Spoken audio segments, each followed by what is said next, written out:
But it's important to know what are the kind of obstacles that come in our meditation. And we should resolve them as they come. And not blindly keep on doing the same thing forever and get nothing and think we are on the spiritual path. The spiritual path is an experiential path. It is an experience, it's a training like any other training. If you make no progress, you fail. You can't be static in a training program. Therefore, the spiritual path should have constant progress, day by day, measurable progress. So you feel now you've moved a step forward. Of course, there is a certain phenomenon called the up and down phenomenon. The up and down phenomenon is created because of our pralabdha, our destiny. That when the destiny is built up of a human life, it consists of good parts and low parts, high parts and low parts. In the high ones, we have a good time, we enjoy. In the bad times, we are sad, suffering, ill, something else happens. The good and the bad alternate in life. And they follow the sine curve. People have been able to use diagrams to show how these biorhythms work in us. And if you want to learn about biorhythms, Mark can give you several kinds of biorhythms, even more than I knew, that those biorhythms control our life. And from the point of birth, those cycles, up and down, working on a sine curve. Sine curve means sometimes going above the axis of normal, then going down, then going up, then going down. Our life is based like that. All events are organized like that. Therefore, we are sometimes happy and sometimes we are not happy. Sometimes we are more happy, sometimes we are less happy. Sometimes we feel that person is always happy because we don't know that person. Sometimes people think that person is very happy. Well, look at that couple looking so beautifully. Go and stay in their house for 3 days. You will find out their unhappiness. So therefore, we are all happy and unhappy. Why are we having this combination? Why couldn't we have a life of all happiness?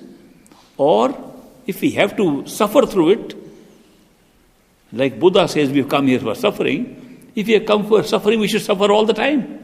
How can we have some moments of great joy and happiness and meet good friends and have great company and party around? How can we have that? The reason is simple. If we had all good karmas, which give a steady, continuous happiness, we couldn't be in a human body in the physical plane. There are plenty of heavens invented for that stay. We would be in that heaven. If we had all bad karma to suffer all the time, we wouldn't be here either. There are several hells constructed in the sub-astral plane, which you can see, they exist now, and you would be there, not here. You have to have a combination of the ups and downs to get a human life. Human being is a combination of the two and follows this curve, the sine curve of high and low. Since the destiny is formed like that, and we are doing our meditation during this kind of destiny, the meditation also takes a swing like that. In meditation, some days are great, and you feel, wow, it's so easy, and I'm getting this. Other days you try very hard and nothing happens. So it does not mean that you are losing your progress. It means you are going according to your destiny. And the destiny, the rule of the sine curve is playing into your meditation also. Don't get disheartened. But there's one way to check progress, in spite of this fact. In spite of the fact that the sine curve that works like this up and down, on a single axis of normal. Now we are high, now we are low, now we are high, now we are low. Now meditation was great, now it's not so great, now it's very good, now it's not so good, is going on.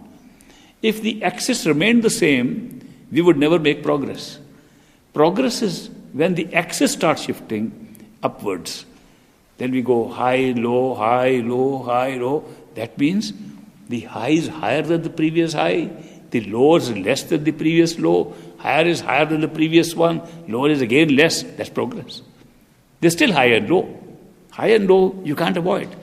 But the axis shifts as much as your progress. And therefore the progress can be measured, even in spite of fact. Sometimes you think it's good, sometimes you think it's bad. But if the good is better than the previous good, you are making progress. If the bad is less bad than the previous bad, you are making progress. So remember this fact, because sometimes people don't understand. Am I losing my progress? Am I not doing consistently good in my meditation? You are doing consistently good. But the meditation is also placed, along with other things, along with other experiences, in the destiny of life. And that is why this happens.